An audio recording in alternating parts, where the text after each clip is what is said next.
सुप्रजा रामपूर्वा सन्ध्या प्रवर्तते उत्तिष्ठ नरशार्दूला कर्तव्यं दैवमाह्निकम् उत्तिष्ठोत्तिष्ठ गोविन्द उत्तिष्ठ गरुडध्वजा उत्तिष्ठ कमलाकान्ता त्रैलोक्यं मङ्गलं कुरु मातः समस्त जगतां मधुकैटभारे वक्षो विहारिणि मनोहर दिव्यमूर्ते श्री स्वामी निश्रित जनप्रिय दानशीले श्री वेंकटेश दयते तव सुप्रभातम् तव सुप्रभातमरविन्दलोचने भवतु प्रसन्न मुख चन्द्रमण्डले विधिशङ्करेन्द्रवनिताभिरर्चिते वृषशैलनाद दयते दयानिधे अत्र्यादि सप्त ऋषयः समुपास्य सन्ध्याम् आकाश सिन्धु कमलानि मनोहराणि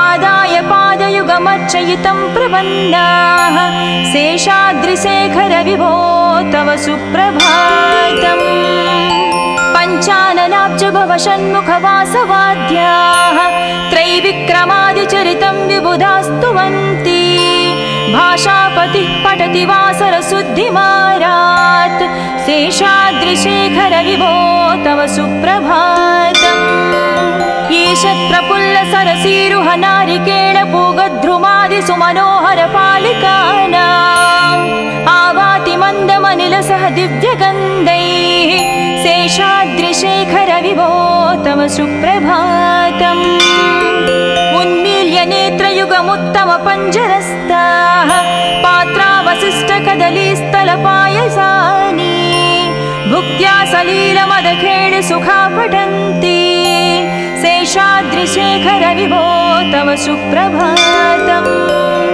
तन्त्री प्रकर्ष मधुरस्वनयादि पञ्चा गायत्यनन्तचरितं तव नारदोऽपि भाषा समग्रमसरत्कृत चारुरम्यम् शेषाद्रिशेखर विभो तव सुप्रभातम् भृङ्गावळी च मकरन्दरसानुविद्ध जङ्कारगीतनिनदैः सह सेवनाय निर्यात्युपान्त सरसी कमलोदरेभ्यः शेषाद्रिशेखर विभो तव सुप्रभातम् योषा गणेन वरदत्नि विमध्यमाने गोशालयेषु दधिमन्थन तीव्रघोषाः रोषात् कलिं विदधते ककुपञ्चकुम्भाः शेषाद्रिशेखर विभो तव सुप्रभातम् पद्मेशमित्रशतपत्रगतालिवर्गाः हर्तुं श्रियं कुवलयस्य निजाङ्गलक्ष्म्याः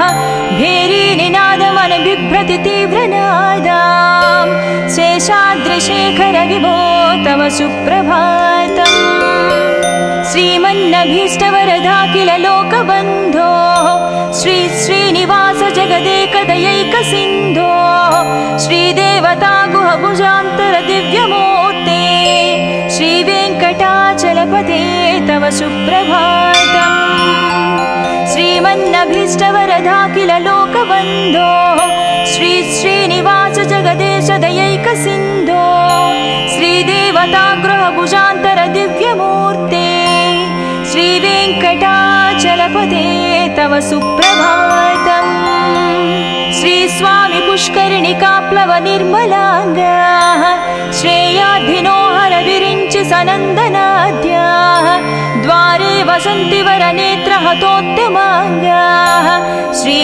श्रीवेङ्कटाचलपते तव सुप्रभातम् श्रीशेषशैल गरुडाचल वेङ्कटाद्रि नारायणाद्रि वृषभाद्रि वृषाद्रि मुख्या आख्यां त्वदीय वसतिरनिशं वदन्ति श्रीवेङ्कटाचलपते तव सुप्रभातम् सेवापराः शिवसुरेश कृशानुधर्म रक्षो भुराद पवमानदनादिनाद बद्धाञ्जलि प्रविलसन्निध शीर्षदेश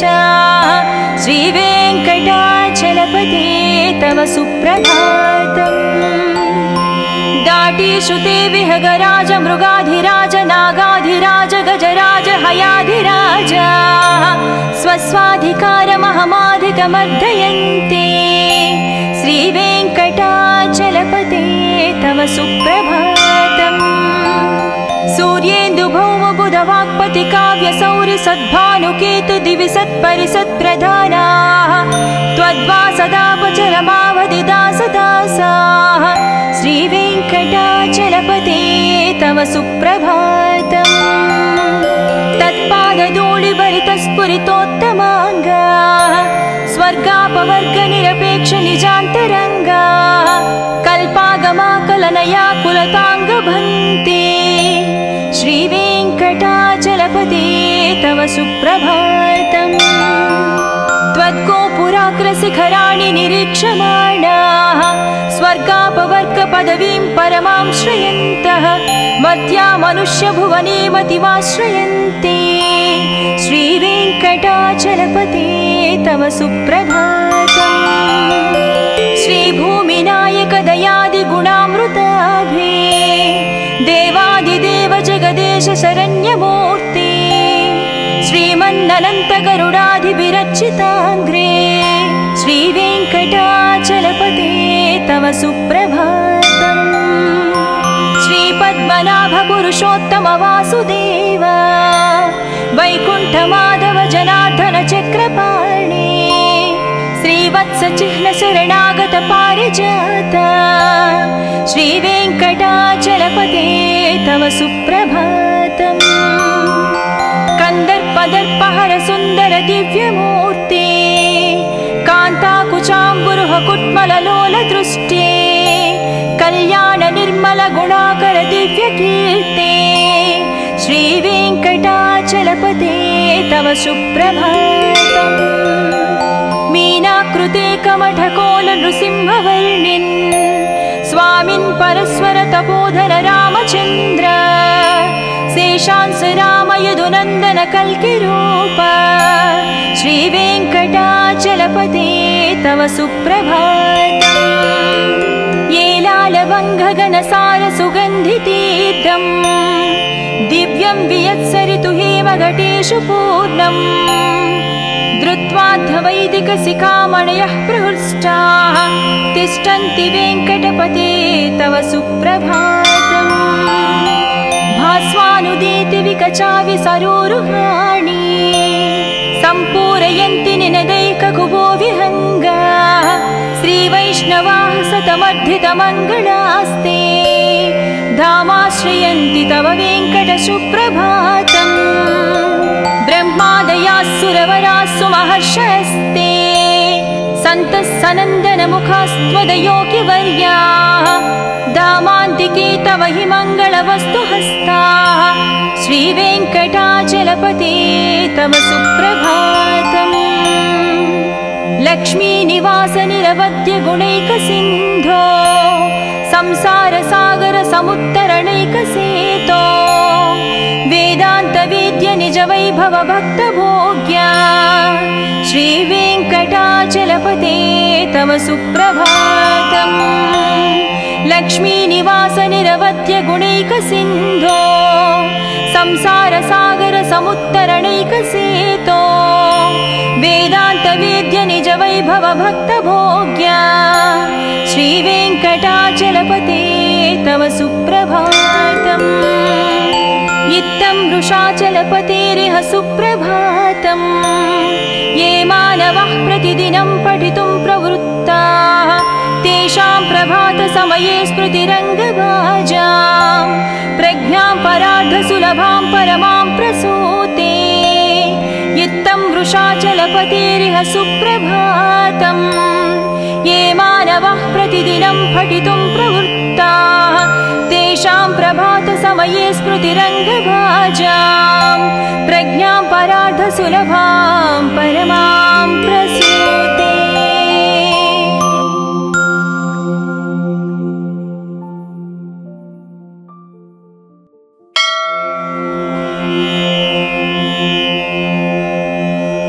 कौसल्या सुप्रजा रामपूर्वा सन्ध्या प्रवर्तते उत्तिष्ठ नरशार्दूला कर्तव्यं दैवमाह्निकम् उत्तिष्ठोत्तिष्ठ गोविन्द उत्तिष्ठ गरुडध्वजा उत्तिष्ठ कमलाकान्ता त्रैलोक्यं मङ्गलं कुरु।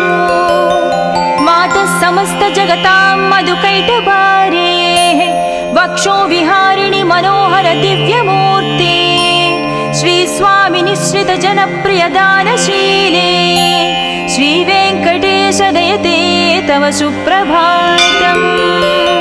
तव सुप्रभातमरविन्दलोचने भवतु प्रसन्नमुखचन्द्रमण्डले विधिशङ्करेन्द्रवनिताभिरर्चिते वृषशैलनाद दयते दयानिधे।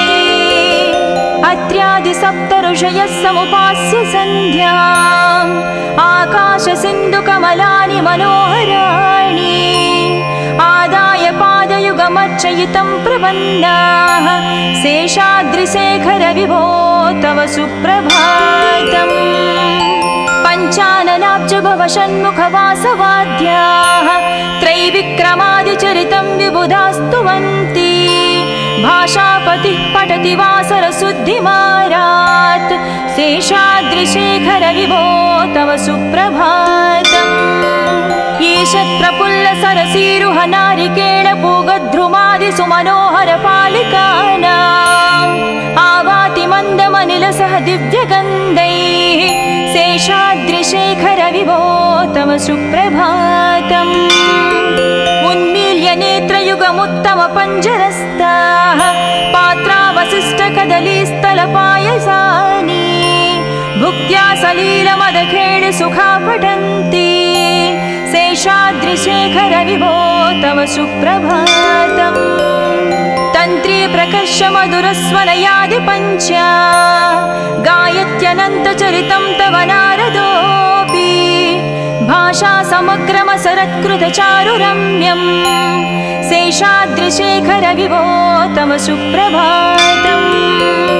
भृङ्गावळी च मकरन्दरसानुविद्धझङ्कारगीतनिनदैः सह सेवनाय निर्यात्युपान्तसरसी कमलोदरेभ्यः शेषाद्रिशेखर विभो तव सुप्रभातम्। योषा गणेन वरदत्नि विमध्यमाने गोशालयेषु दधिमन्थन तीव्रघोषाः रोषात् कलिं विदधते ककुपञ्चकुम्भाः शेषाद्रिशेखर विभो तव सुप्रभातम्। पद्मेशमित्रशतपत्रगतालिवर्गाः हर्तुं श्रियं कुवलयस्य निजाङ्गलक्ष्म्याः भेरीनिनादमनबिभ्रति तीव्रनादाम् शेषाद्रिशेखर विभो तव सुप्रभातम्। श्रीमन्नभीष्टवरदाखिल लोकबन्धो श्री श्रीनिवास जगदेकदयैकसिन्धो श्रीदेवता गुहभुजान्तर दिव्यमूर्ते श्रीवेङ्कटाचलपते तव सुप्रभातम्। श्रीमन्नभीष्टवरदाखिल लोकबन्धो श्री श्रीनिवास जगदेश दयैकसिन्धो श्रीदेवता गृहभुजान्तर दिव्यमूर्ते श्रीवेङ्कटाचलपते तव सुप्रभातम्। श्रीस्वामि पुष्करिणिकाप्लव निर्मलाङ्गाः श्रेयाधिनोहर विरिञ्चि सनन्दनाद्याः द्वारे वसन्ति वरनेत्रहतोत्तमाङ्गाः श्रीवेङ्कटाचलपते तव सुप्रभातम्। श्रीशेषशैलगरुडाचल वेङ्कटाद्रिनारायणाद्रिवृषभाद्रिवृषाद्रिमुख्या आख्यां त्वदीयवसतिरनिशं वदन्ति श्रीवेङ्कटाचलपते तव सुप्रभातम्। सेवापराः शिवसुरेश कृशानुधर्मरक्षोऽम्बुनाद पवमानदनादिनाद बद्धाञ्जलिप्रविलसन्निधशीर्षदेशा श्रीवेङ्कटाचलपते तव सुप्रभातम्।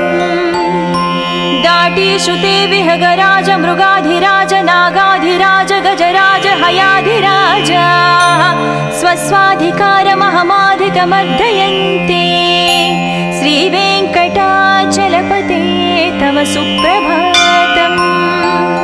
सूर्येन्दुभौमबुधवाक्पति काव्यसौरि सद्भानुकेतु दिवि सत्परिसत्प्रधानाः मद्वासदापचरमावधिदासदासाः श्रीवेङ्कटाचलपते तव सुप्रभातम् तत्पादधूलिभरितस्फुरितोत्तमाङ्गाः स्वर्गापवर्गनिरपेक्षनिजान्तरङ्गाः कल्पागमाकलनयाकुलताङ्गभन्ते श्रीवेङ्कटाचलपते तव सुप्रभातम् त्वद्गोपुराग्रशिखराणि निरीक्षमाणाः स्वर्गापवर्गपदवीं परमां श्रयन्तः मर्त्या मनुष्यभुवने मतिमाश्रयन्ते श्रीवेङ्कटाचलपते तव सुप्रभातम् श्रीभूमिनायकदयादिगुणामृताभे देवादिदेव जगदेश शरण्यमूर्ते श्रीमन्ननन्तगरुडाधिभिरर्चिताङ्ग्रे श्रीवेङ्कटाचलपते तव सुप्रभातम् श्रीपद्मनाभपुरुषोत्तम वासुदेव वैकुण्ठमाधव जनार्दन चक्रपाणे श्रीवत्सचिह्न शरणागत पारिजात श्रीवेङ्कटाचलपते तव सुप्रभातम् कंदर्पदर्पहर सुंदर दिव्यमूर्ते कांताकुचाम्बुरुह कुट्मललोल दृष्टे कल्याण निर्मल गुणाकर दिव्यकीर्ते श्रीवेङ्कटाचलपते तव सुप्रभातम् मीनाकृते कमठकोल नृसिंहवर्णिन् स्वामिन् परस्वर तपोधन रामचन्द्र शेषांस राम यदुनन्दन कल्किरूप श्रीवेङ्कटाचलपते तव सुप्रभातम् येलालवङ्घगणसार सुगन्धितीर्थम् दिव्यं वियत्सरितु हेमघटेषु पूर्णम् धृत्वाद्धवैदिकशिखामणयः प्रहृष्टाः तिष्ठन्ति वेङ्कटपते तव सुप्रभातम् भास्वानुदीति विकचाविसरोरुहाणि सम्पूरयन्ति निनदैककुबो विहङ्गाः श्रीवैष्णवाः सतमर्धितमङ्गलास्ते धामाश्रयन्ति तव वेङ्कटसुप्रभातम् ब्रह्मादयास्सुरवरास्सु महर्षयस्ते सन्तः सनन्दनमुखास्त्वदयोगिवर्याः दामान्तिके तव हि मङ्गलवस्तुहस्ताः श्रीवेङ्कटाचलपते तव सुप्रभातम्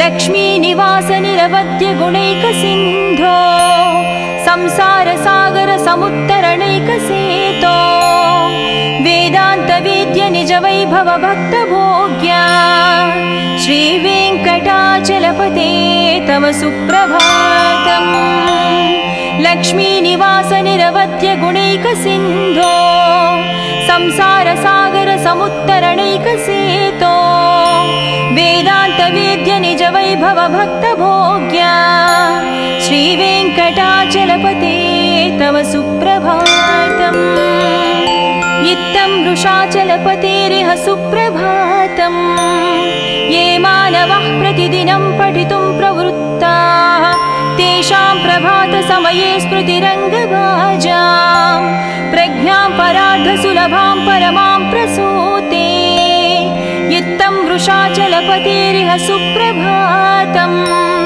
ये मानवः प्रतिदिनं पठितुं प्रवृत्ताः तेषां प्रभातसमये स्मृतिरङ्गभाजां प्रज्ञां परार्धसुलभां परमां प्रसूते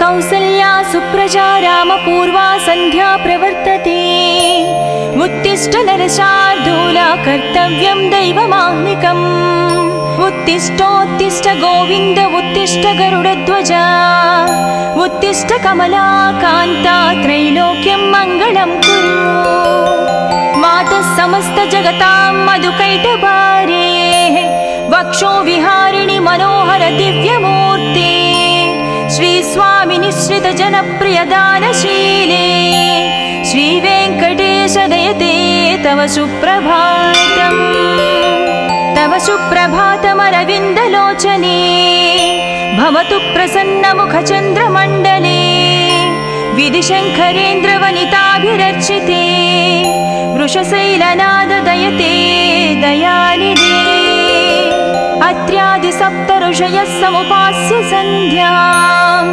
आकाशसिन्धुकमलानि मनोहराणि आदाय पादयुगमर्चयितं प्रपन्नाः शेषाद्रिशेखर विभो तव सुप्रभातम् पञ्चाननाब्जभवषण्मुखवासवाद्याः त्रैविक्रमादिचरितं विबुधास्तुवन्ति भाषापतिः पठति वासरशुद्धिमारात् शेषाद्रिशेखर विभो तव सुप्रभातम् ईशत्प्रफुल्लसरसीरुह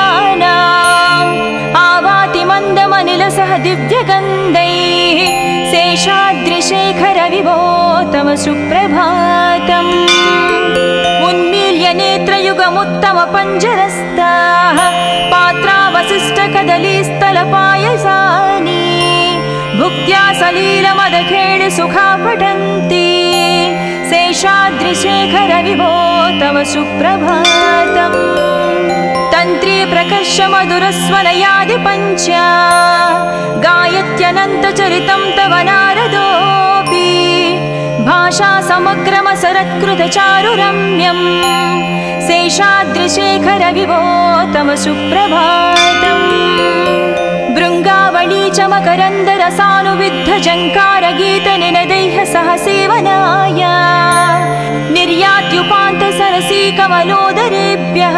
शेषाद्रिशेखर विभो तव सुप्रभातम् योषा गणेन वरदत्नि विमध्यमाने गोशालयेषु दधिमन्थनतीव्रघोषाः रोषात् कलिं विदधते ककुपञ्चकुम्भाः शेषाद्रिशेखर विभो तव सुप्रभातम् पद्मेशमित्रशतपत्रगतालिवर्गाः हर्तुं श्रियं कुवलयस्य निजाङ्गलक्ष्म्याः भेरीनिनादमनबिभ्रति तीव्रनादाम् शेषाद्रिशेखर विभो तव सुप्रभातम् श्रीमन्नभीष्टवरदाखिल लोकबन्धो श्री श्रीनिवास जगदेकदयैकसिन्धो श्रीदेवता गुहभुजान्तर दिव्यमूर्ते श्रीवेङ्कटाचलपते तव सुप्रभातम्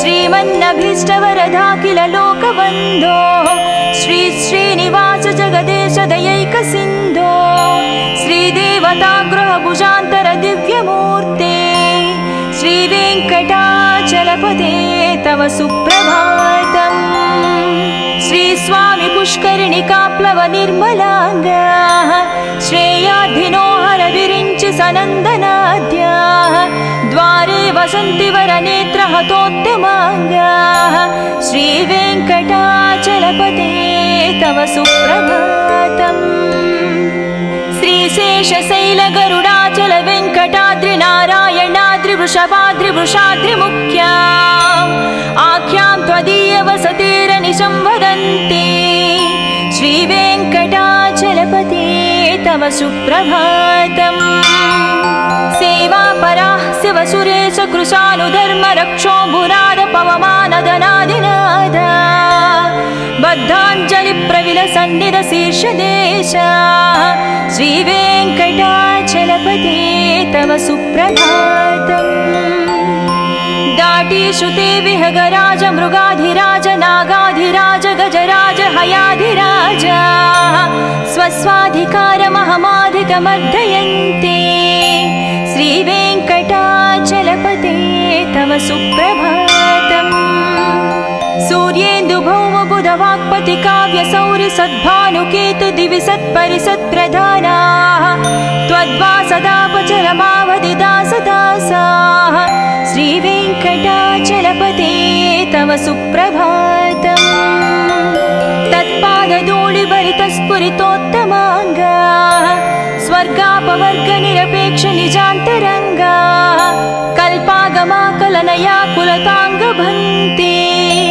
श्रीवेङ्कटाचलपते तव सुप्रभातम् त्वद्गोपुराग्रशिखराणि निरीक्षमाणाः स्वर्गापवर्गपदवीं परमां श्रयन्तः मध्या मनुष्यभुवने मतिमाश्रयन्ते श्रीवेङ्कटाचलपते तव सुप्रभातम् श्रीभूमिनायक दयादिगुणामृताभे देवादिदेव जगदेश शरण्यमूर्ते श्रीमन्ननन्त गरुडाधिभिरर्चिताङ्घ्रे श्रीवेङ्कटाचलपते तव सुप्रभातम् श्रीपद्मनाभ पुरुषोत्तम वासुदेव वैकुण्ठमाधव जनार्दन चक्रपाणे श्रीवत्स चिह्न शरणागत पारिजात श्रीवेङ्कटाचलपते तव सुप्रभातम्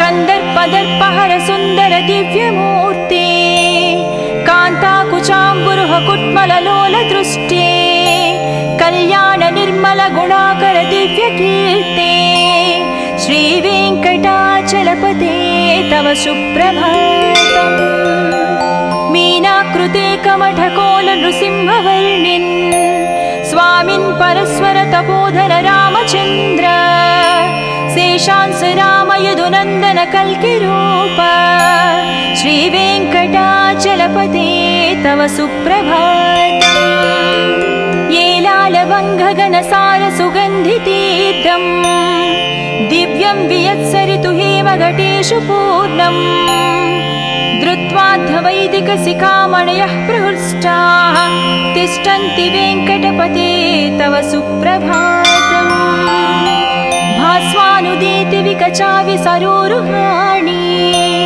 सम्पूरयन्ति निनदैककुभो विहङ्गाः श्रीवैष्णवाः सतमर्धितमङ्गलास्ते धामाश्रयन्ति तव वेङ्कट सुप्रभातम् ब्रह्मादयास्सुरवरास्सु महर्षयस्ते सन्तः सनन्दनमुखास्त्वदयोगिवर्याः धामान्तिके तव हि मङ्गलवस्तुहस्ताः श्रीवेङ्कटाचलपते तव सुप्रभातम् लक्ष्मीनिवास निरवद्य गुणैकसिन्धो संसारसागर समुत्तरणैकसेतो वेदान्तवेद्य निज वैभव भक्तभोग्या श्रीवेङ्कटाचलपते तव सुप्रभातम् लक्ष्मीनिवास निरवद्य गुणैकसिन्धो संसारसागर समुत्तरणैकसेतो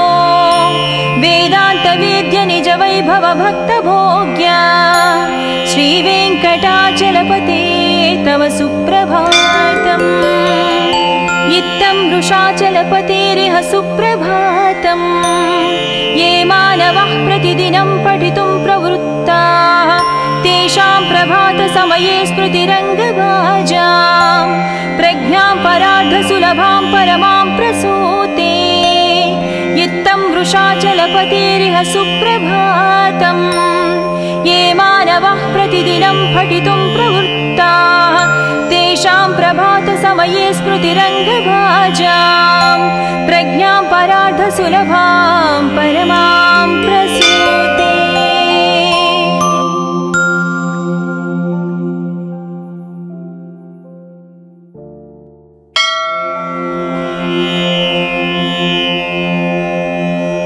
कौसल्या सुप्रजा रामपूर्वा सन्ध्या प्रवर्तते उत्तिष्ठ नरशार्दूला कर्तव्यं दैवमाह्निकम् उत्तिष्ठोत्तिष्ठ गोविन्द उत्तिष्ठ गरुडध्वजा उत्तिष्ठ कमलाकान्ता त्रैलोक्यं मङ्गलं कुरु मातः समस्त जगतां मधुकैटभारे वक्षो विहारिणि मनोहर दिव्यमूर्ते श्री स्वामी निश्रित जनप्रिय दानशीले श्री वेङ्कटेश दयते तव सुप्रभातम् तव सुप्रभातमरविन्दलोचने भवतु प्रसन्नमुखचन्द्रमण्डले विधिशङ्करेन्द्रवनिताभिरर्चिते वृषशैलनाददयते दयानिधे अत्र्यादिसप्तऋषयः समुपास्य सन्ध्याम्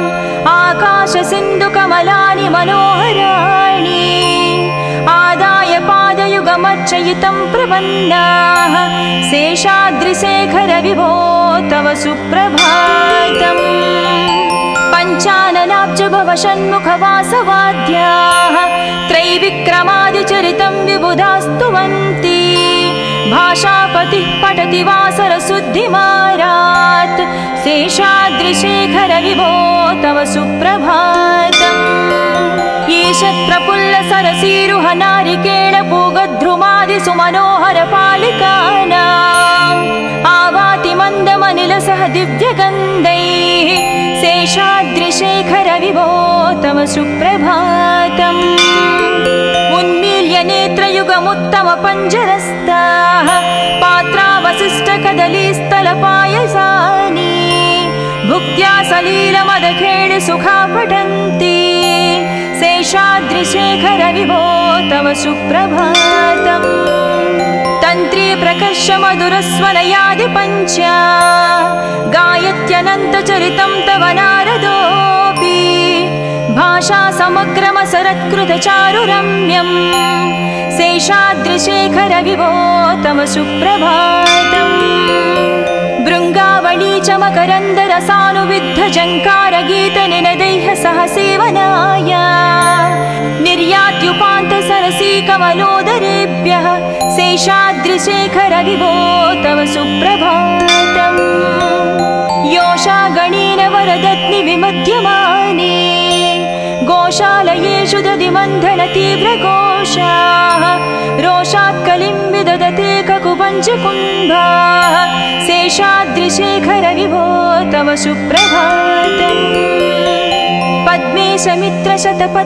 पद्मेशमित्रशतपत्रगतालिवर्गाः हर्तुं श्रियं कुवलयस्य निजाङ्गलक्ष्म्याः भेरीनिनादमनबिभ्रति तीव्रनादाम् शेषाद्रिशेखरविभो तव सुप्रभातम् श्रीमन्नभीष्टवरदा लोकबन्धो श्री श्रीनिवास जगदेकदयैकसिन्धो श्रीदेवता गुहभुजान्तर दिव्यमूर्ते श्रीवेङ्कटाचलपते तव सुप्रभातम् श्रीमन्नभीष्टवरदा लोकबन्धो श्री श्रीनिवास जगदेशदयैकसिन्धो श्रीदेवता गृहभुजान्तर दिव्यमूर्ते श्रीवेङ्कटाचलपते तव सुप्रभातम् श्रीस्वामि पुष्करिणिकाप्लव निर्मलाङ्गाः श्रेयाद्धिनोहर विरिञ्चि सनन्दनाद्याः द्वारे वसन्ति वरनेत्रहतोद्यमाङ्गाः श्रीवेङ्कटाचलपते तव सुप्रभातम् श्रीशेषशैलगरुडाचल वेङ्कटाद्रिनारायणाद्रिवृषभाद्रिवृषाद्रिमुख्या आख्यां त्वदीयवसतिरनिशं वदन्ति श्रीवेङ्कटाचलपते तव सुप्रभातम् सेवापराः शिवसुरेश कृशानुधर्मरक्षोऽम्बुनाद पवमानदनादिनादा बद्धाञ्जलिप्रविलसन्निधशीर्षदेशा श्रीवेङ्कटाचलपते तव सुप्रभातम् दाटीश्रुते विहगराज मृगाधिराज नागाधिराज गजराज हयाधिराज स्वस्वाधिकारमहमाधिकमर्दयन्ते श्रीवेङ्कटाचलपते तव सुप्रभातम् सूर्येन्दुभौमबुधवाक्पति काव्यसौरि सद्भानुकेतु दिवि सत्परिसत्प्रधानाः त्वद्वासदापचरमावधिदासदासाः श्रीवेङ्कटाचलपते तव सुप्रभातम् तत्पादधूलिभरितस्फुरितोत्तमाङ्गाः स्वर्गापवर्गनिरपेक्षनिजान्तरङ्गाः कल्पागमाकलनया कुलताङ्गभन्ते श्रीवेङ्कटाचलपते तव सुप्रभातम् त्वद्गोपुराग्रशिखराणि निरीक्षमाण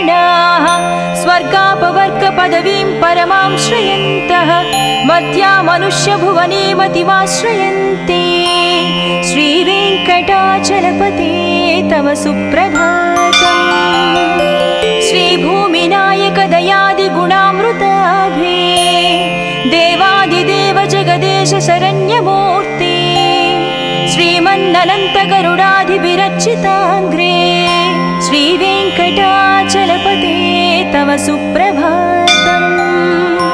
श्रीपद्मनाभ पुरुषोत्तम वासुदेव वैकुण्ठमाधव जनार्दन चक्रपाणे श्रीवत्स चिह्न शरणागत पारिजात श्रीवेङ्कटाचलपते तव सुप्रभातम्।